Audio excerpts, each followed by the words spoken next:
Hey, everybody. It's the end of summer, or almost, I think we've already gone past summer, and us three are back. I am Sarah. And I'm Tara. And I'm Amy. And we are so excited to be back on doing our Thriving Female interviews. But before we get going, I want Tara, and then we're going to get into the nitty gritty and introduce our amazing guest. Tara's going to go over some interaction stuff if you guys are watching us live tonight. Yeah. And so this is an opportunity for us to meet Kathleen, hear from her and her exciting story. We've got a couple different questions, but we want you to get out of this what you want as well. And so you'll see that whether you're watching us on Facebook, YouTube, or Twitter, you can type out some different questions and we'd love to pop them up on the screen so that we can get feedback from Kathleen and you get to ask questions also. And then we'll share the recording later on to our different channels, but help us create such an amazing, interview. So, guys, everybody always asks us, and I think I probably say sometimes in the show, like Tara will have somebody recommended or Amy. And I loved this recommendation because it came from an old high school friend. I was a freshman. Jeff was a senior, and he has been watching our show. And he actually said, I'm really proud of you ladies for what you're doing, which is amazing. But he said, may I nominate my wife because she is amazing in every way. It was the most touching long text. It was the sweetest thing. He said all the reason why she's so amazing and all the nice things she's done and made a difference in so many things and like accomplished so many things as a single mom. And one of her things that stands out for him is your involvement in Huntington's disease, how it came into your life, how you navigated that through your life, and what you've done to help that disease. And I got the pleasure of talking to Kathleen too, and I don't want to take any of this away from her because she has a great story. But Kathleen, welcome to our show tonight. Thank you. It's an honor to be on. Appreciate it. Well, tell us everything that, like, I know that Jeff thinks you're an amazing woman, wife now. So you had, I think your big story for me, and I know some of the things on the side, was how you got involved. How did Huntington's disease come into your life? Take us from the beginning. Well, first of all, thank you to my husband. I have been very blessed to be loved by two incredible men in my life without getting too emotional. But, I will still get emotional. but my late husband, inspired us all by the life he lived. I guess to go back, it all started really one day in late July. That morning, just to give you some background on it, he was a school teacher. He's home for the summer. Our young Logan was only a year and a couple months old. His best friend was down and they were going to finish our basement. I put my son in a swing, kissed my husband and said bye to his friend. I went off to work that day. And on the way to work, I thought, I have the most perfect life. Most perfect life ever. I came home that day, and as I walked in, my husband and his best friend were sitting at the kitchen table, which was very unusual. They were ones that would work into the night they were finishing our basement, and I was just really surprised at it, and you could feel the tension in the air. And he said to me, I need to talk to you. You need to have a seat. And I was like, I know, I'm fine. I'm kind of a busybody. I want to get my son. I want to, get everything done. And he's like, I'm like, what's up? Just tell me. He goes, well, we found my father. Just to give you the backstory, he didn't really have a relationship with his father. He's raised by his mother and a wonderful stepdad and didn't have a relationship. And I'm like, you found your father? Yeah, our family's been looking and found our father. And he's in a nursing home in Dallas, Texas. And I'm like, a nursing home? He has to be in his 50s. I'm so confused. Right. And he's like, yeah, he was really sick. He was actually paroled from prison and dropped off on the nursing home steps in clothes that he came like 20 years ago. And I said, but he's in his 50s. Why is he there? And I said, I'm so confused. And he goes, well, he has the nurses we talked to, and he has Huntington's disease. And I'm like, Huntington's disease? I have no idea what that is. Never even heard about it. I'm like, oh my gosh, I'm so sorry. But whatever it is, we'll help him, like whatever we need. I'm glad you found him. And if he's sick, we'll do whatever we need. And he's like, no, there's more. I need you to know there's more. And he's like, please sit down. And, I'm by this time holding my son. I'm like, okay, I'll sit down. He's obviously very upset. And he's like, it's genetic and I could have this. And this was 2004. And I'm like, okay, what is it? What is it? And I'm like, it's fine. We'll get through whatever you have. We'll fight. Just the optimistic idealist I am. We'll be good. And then he's like, I need you to know there's more.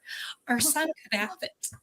And then I was like, okay, I need to sit down. I need to really take this in. Obviously talked through it, learned what I could. He didn't know a lot either. He's like, we'll talk to the nurses, whatever we need to do. That night after everyone went to bed, I got online and read about Huntington's disease. And as I was reading, I realized my super strong, wonderful, athletic, outgoing, amazing school teacher husband probably already had symptoms. And I was shocked, couldn't believe it.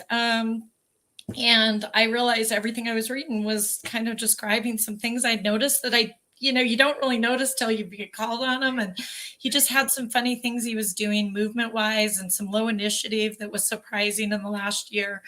So, yeah, so I found out he had Huntington's disease kind of that way. But of course, I said to him, oh, you don't have it. We, worked through it. But we actually went through testing. It took months to go through. There's a genetic protocol in the United States. It's got a high ratio of people that if they don't have support systems, that they attempt suicide because it's an ugly, ugly disease. Can I stop you right there? Because some people might not know exactly what is Huntington's. Yeah, well, it's a neurological disorder and it is fatal. There's not a cure right now or anything to slow it down. They're working very, very heavily on it. And there's a lot of promise and hope, 20 years later, right? And a lot of hope for it, but neurological and basically the center of your brain just deteriorates. So it's very, very scary. But they say when you describe it to people that may not know, compare it to some diseases you may know, it's like taking ALS, Parkinson's, and Alzheimer's and meshing it together. Which is pretty insane disease in them like their own. Yeah. So right now, about 41,000 people in America are impacted by it. They say 200,000 are at risk. So children or people that might have it hereditary. So we got him tested. And of course, he was positive. Our first visit after we went through the genetic protocol, the doctor said, looking at him, he has 8 to 10 years to live. And that was obviously devastating to me. I couldn't believe it. We were trying to have a second child. Like it turned our lives upside down. But my best friend, Andrea Alvarez, comes to me and she's like, well, what can we do? What can we do? And she's like picking me up off the ground and saying, we've got to do something about this. And she said, we may not be the best nurses or caregivers, but we're business women. We can raise money. We can connect people. We can raise awareness. And so we're now on our 19th annual of Heroes and Villains 5K, and we raise money for Huntington's disease. We've raised, in my calculations, kind of looking back, about 400,000 to 500,000 in the last 19 years. We're going on our 20th annual. I've now served on the board for the Rocky Mountain chapter of 5-state region. And now they're fundraising Traer. I do some fun things. I do a drag queen bingo, which I saw you had the drag queens in the last show, which was fun. I do a lot of different things just to come up with ways to make it fun and raise money. Unfortunately, my husband, we lost several years ago. And now I'm, working through with my son. When is it time to get tested? When is it time? He's healthy, living his best life, super athletic like his dad, going to CU, proud go Buffs, living his best life. But, he definitely thinks about it. And he grew up caregiving with me alongside of me. We took care of his dad. He, helped me shave, helped me bathe him. We had him in the house until about 2010 when we unfortunately had to put him in assisted living. I'm a hotel operator by trade. I manage hotels, which can be a 24/7 business. And I worked long hours. Unfortunately, I had this strong, independent Logan that helped take care of his dad and loved on his dad. And the great thing about Jeremy is he always had a smile through all of it. Just always had the best attitude. We used to do game days at the assisted living and nursing home for all the residents. And eventually I met Jeff and his kids and they'd come along and we'd, just became a great big family and took care of Jeremy through his latter life. Jeff was actually beside me at hospice when he passed the last several days of his life. And, you know, Jeff and Jeremy became like brothers through it. He was operating at a very low level and at that time, but you know, I think he knew he was there and very much loved. So yeah, that's my story. That's probably a long-winded answer to how I got involved. I think you're missing a ton, so we're going to help you because I'm like, oh my God, I have this question. So back to your race that you guys do, that money, where do you guys send that money? Does that go to research? Does it help other families? When you guys raise that money, where does it go? Well, it's great. It gives me a great chance to talk. So thanks for the great question. But to talk about our vision is really a world free of HD. So care, science, and research are most important. And I know that was most important to Jeremy. In fact, after he was diagnosed, he said, put me in a lab. Let me be a lab rat to study my brain. He did donate his brain to Harvard Brain Bank, and we got it there within several hours of him passing, and have donated to research. So obviously that's mostly important, but we do raise money to improve the lives of people living with it. The mission is really care for today, care for tomorrow, or hope for today, or help for today, hope for tomorrow, or some of the things we say to explain what we do. We fund so much right now. Social worker in our community that does online support groups, does in-person support groups.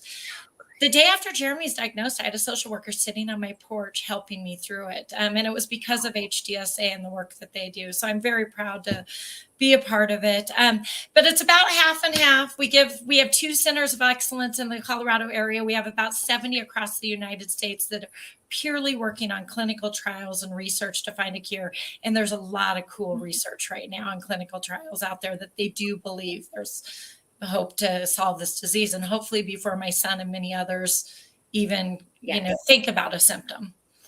So how long was it when he got diagnosed before he passed? Because you said he was going to live like 8 to 10 years. Yeah, that doctor didn't know as much as probably hoped. You can really live 10 to 25 years, but quality of life can be too tricky, right? We kept him, as long as we could. He actually ended up, from the time we found out about it, thinking he may have been a little bit symptomatic before that, but he actually lived 13 years from the moment I heard the words Huntington's disease. And, 12 of those are pretty good. We maintained a quality of life. The assisted living, he was an extrovert, so he wanted to be around people. He's lonely. Logan went to school, I went to work, and he actually became like the social butterfly in the assisted living and helped take care of I want to know more about this one right here. Right. Oh my gosh. I shared it. I asked Jeff, I'm like, should I share this? This was right before we got married. We did the 70s, or he went on a bachelor party 70s outfit, and we took a picture, I think right when he was leaving. We all had a drink together and took a picture. But this is the smile that I saw every day up until the days before he passed, actually. He always had such a good, just a good way about him, even though his fate wasn't so positive. He just always stayed happy.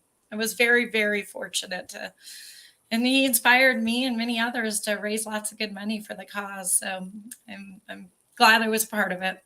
Part of the journey, although it wasn't easy. What was his biggest message to you before he passed? Before he passed, he was not very verbal the last year and really, really struggled. And he was operating at a very low level age-wise.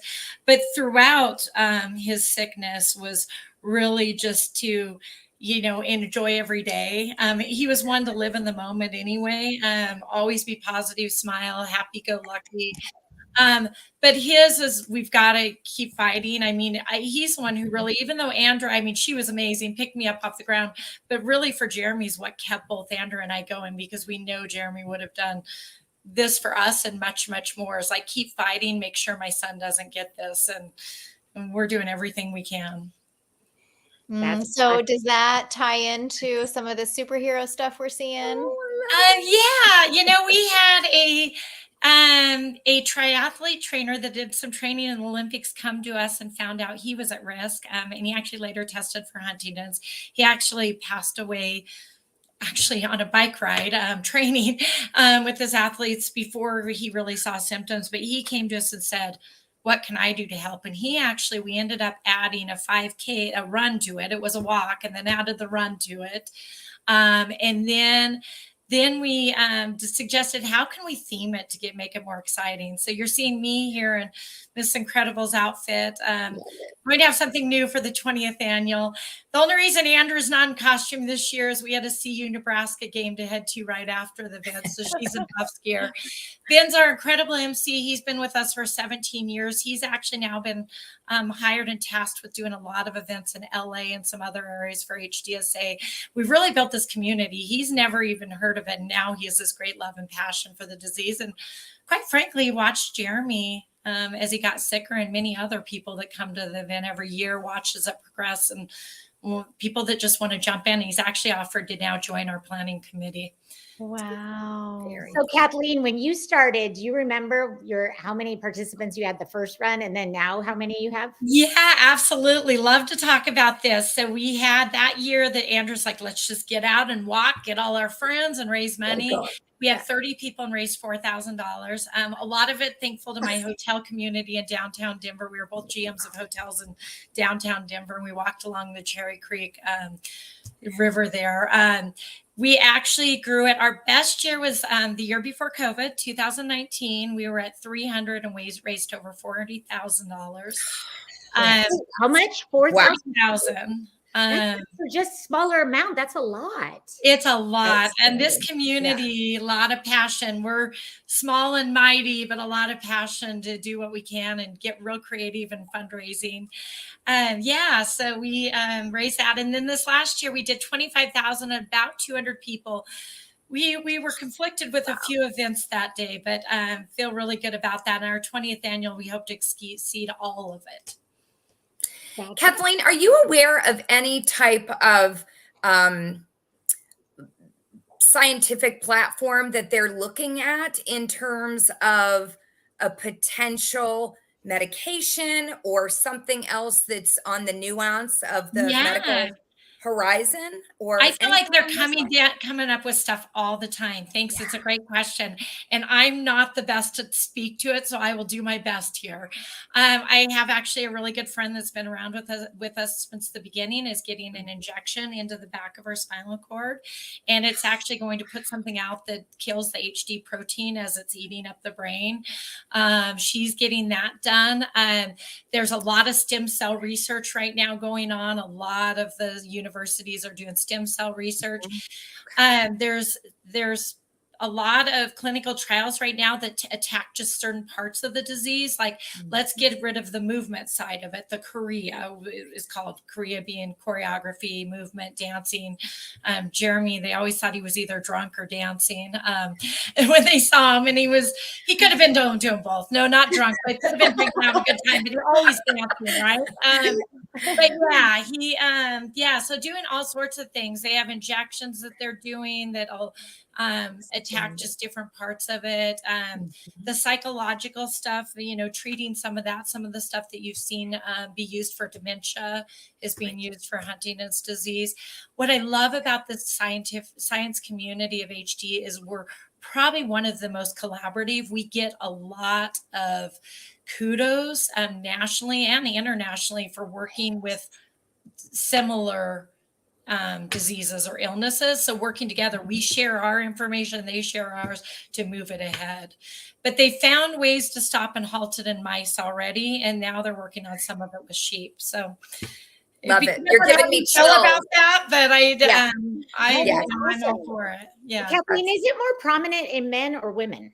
It's not. It's 50-50. So my son can either get my chromosome 4, the genes on that, which will either have a high rate of Huntington protein, or he can have his dad's. And if it has mine, or like anyone else, he won't get the illness. But if he has the actual Huntington's disease gene, he will progress and get it. There is a lot of studies that show father to son are quicker and younger and earlier.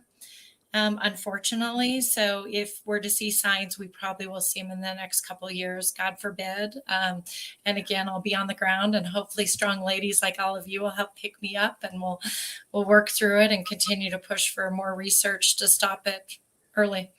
But yeah, it's either I see just as many women, just as many men. I've seen cases, I just had a young man with the National Youth Alliance for HDSA reach out and say, I tested negative and my dad was the one who could have passed the gene. So there is hope for your son, right? Which, it's great to hear. I love hearing those stories, but I've seen mom pass daughter, mom passed a son, father passed a son, father passed a daughter. So I got to point out this because Jeff pointed this out, and I know you're being humble about it, but you did all of this being a single mom, and you also went back to school and got your master's during all of this too, correct?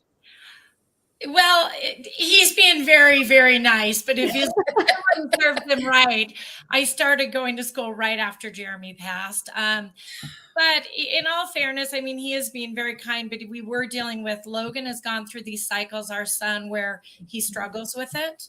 He's the strongest kid you'll ever meet, super resilient, amazing kid. Obviously, I'm biased, but he has had some struggles in the last couple of years where he's like, I want to get tested. I need to know. Right now, though, he's living his best life. And you know what? Mom's glad. Let's not get tested. Let's worry about the important things and just enjoy every moment like his dad. Kathleen, do you test now or do you wait until you see a symptom? It's up to you. You're after you're 18, you have the opportunity, you have the choice as an adult to go through a genetic protocol. It's a very lots of therapy. They make sure you have a good support system in place if you get the disease. So they will not test without ensuring you have all that needs to cope with the results if they are positive, which is really great. Some countries don't do that, and there's people that will go outside of the country to get testing, but then they find there's a lot of studies around that too, they need that support. So I'm a big believer in the genetic protocol. My son didn't understand it. He said the day he turned 18, he just wanted me to take him to outside the country and get a test. I'm like, no, the protocol's there for a reason, love. We need to make sure that you're okay. As a juvenile, we have seen it come out in juvenile, which is really a sad story. Really, really sad. It's very, very quick the younger you are. And they get a lot of rigidity. Is that how you say it? With like Parkinson's almost, how they're very rigid. And that's very fast. They will not test juveniles without seeing some sort of symptoms. Because believe me, my son tried to convince me a couple times when he was younger. He had read everything about it. We can get around it. You just need to say I have these symptoms. And I'm like, okay, I'm not going to make this up. But he's a smart kid. He's a very smart kid. That's a lot to tackle, Kathleen, having him ask that. Yeah. Right. But you know what? He's a great kid. And you know what? We've all been through hardship and such. He's, we'll get through it. We will. What do you think the best thing, if you know somebody that has found out in their family they've been diagnosed, what's a good resource that helped you felt like? HDSA.org is amazing. Huntington's Disease Society of America. And there's a lot of great ones. This one I'm particularly fond of. It's the one I've served on the board for, 5-state region. I'm certainly involved in the Rocky Mountain chapter, but get help. That Jan Jerome was a social worker that sat on my porch a day after we found out about this disease and hugged me and loved on me. I mean, my dream of having that second child went away. And I was, my husband, who I was so active with and involved, I knew I was being told he was going to get sick very quickly. And so, get help, reach out to your community. And if you're not comfortable yet with social worker or the support groups that we offer, come to the walk. Just come be a part of the community. See what's going on. Come to the fun things. We have picnics. And this is all over the United States. There's really active chapters. So if anyone's interested in learning anything, please reach out to me directly. I'd love to talk to them and connect them with resources. We have them all over. And our social worker here actually does online support groups nationally. So she's very good, but we do enough funding that we can fund her to help the entire nation. So it's super exciting. So Kathleen, do they have support groups like now, like for your son who keeps thinking about it? And there's different support groups. There's caregivers, which got a great story about that, but the caregivers for people that are at risk and not been tested, and then people that are symptomatic.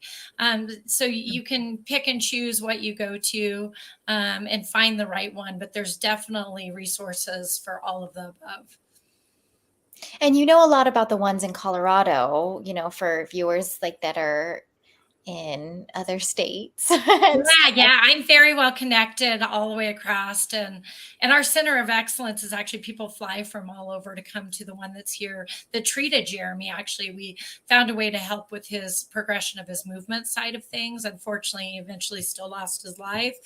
But we helped with that. But yeah, I definitely have resources, and hdsa.org is a national, they're actually out of New York, but we have chapters across the nation in all areas. So if anybody was watching this and wanted to pick your brain a little bit about if they have it in their family, is it okay for them to reach out to you? Absolutely. I've made it my life mission to help this disease, and on top of other things we have, this is my true passion. If I can help others to prevent what Jeremy went through, or at least to provide a little bit of support and love to her, and I'd be glad to. So reach out to me, batescath@gmail.com. Reach out to me anytime. I can, at least if I can't answer and can't help, I can direct you to someone that can. No, but that's good. Sometimes people see people on here and have that personal, like, can I talk to them? It's like, no, that's good. This was a lot. I have gotten totally educated on Huntington's disease, which I didn't realize when you said it was like all three of them together. That's a lot. Yeah. And I've heard of it, but I didn't know anything about it, honestly, not at all. And Kathleen, are there specific specialists that deal directly with this disease? So if somebody is looking and researching, they can find a specialist, a specific doctor that would target this. Those centers of excellence, I told you that we've now funded 70 across the United States, and there's several of them internationally too, but 70 of them in the United States, the HDSA funds, and a lot of the funds we have go to, they are specialists in the disease, and have made it our mission is their mission is to find a cure, or at least find better treatments to ease the pain of this disease. And I mean pain of the families and pain of what they go through. Right.